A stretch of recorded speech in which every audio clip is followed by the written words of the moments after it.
Mission रोजगार के तहत राजकीय माध्यमिक विद्यालयों के 2846 नव चयनित प्रवक्ताओं और सहायक अध्यापकों को ऑनलाइन नियुक्ति पत्र बांटे गए। इस मौके पर सीएम योगी ने कहा कि कई वर्षों बाद शिक्षकों के चयन की प्रक्रिया पारदर्शी हो पा रही है। साथ ही सीएम ने इस मौके पर पिछली सरकारों पर निशाना भी साधा। उन्होंने कहा कि बहुत से ऐसे होंगे जिन्होंने 2017 के पहले भी प्रयास किया होगा, लेकिन योग्यता के बावजूद चयन नहीं हो पाया होगा। सीएम ने कहा कि 2017 के पहले नियुक्तियों में बेईमानी और भ्रष्टाचार था।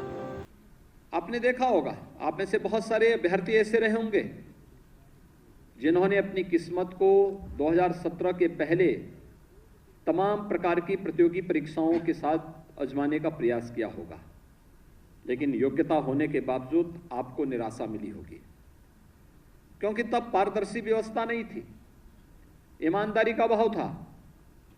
तब हर एक चयन की प्रक्रिया में बेईमानी और भ्रष्टाचार का घुन लग जाता था और अंततः व्यक्ति को हताश और निराश होकर के घर में चुपचाप बैठना पड़ता था। आगे सीएम का कहना है कि इस सरकार ने 52 से 53 महीने में 4.5 लाख सरकारी भर्तियां और 5 साल पूरे होने पर 5 लाख का लक्ष्य पूरा हो जाएगा। अभी हमारी सरकार का 4.5 वर्ष का कार्यकाल पूरा नहीं हुआ, लेकिन इन 52-53 महीनों के दौरान हमारी सरकार ने अब तक 4.5 लाख प्रदेश के नौजवानों को सरकारी नौकरी प्रदेश के विभिन्न विभागों के अंदर दी है। और अन्यथा ये सभी नियुक्तियां पिछली सरकारों की बेईमानी और भ्रष्टाचार की गिद्ध दृष्टि के कारण, न्यायालय के स्थगन आदेश के कारण रुकी हुई थी।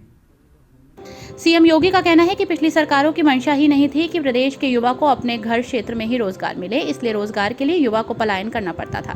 सीएम ने कहा कि पहले प्रदेश में बेरोजगारी दर 17.6% थी, जो अब 4.1% रह गई है। नौजवानों के प्रति उनके मन में कोई इस प्रकार का भाव नहीं था।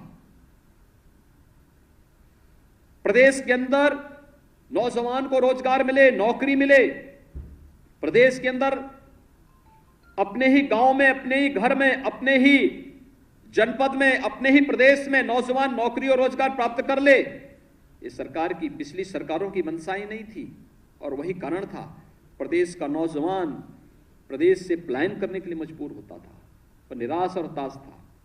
आपको बता दें कि सीएम योगी ने लोक भवन में आयोजित कार्यक्रम में 11 नवचयनित शिक्षकों को मंच पर खुद नियुक्ति पत्र दिए, जबकि करीब 200 अभ्यर्थियों को भी कार्यक्रम के दौरान लोक भवन में नियुक्ति पत्र मिले।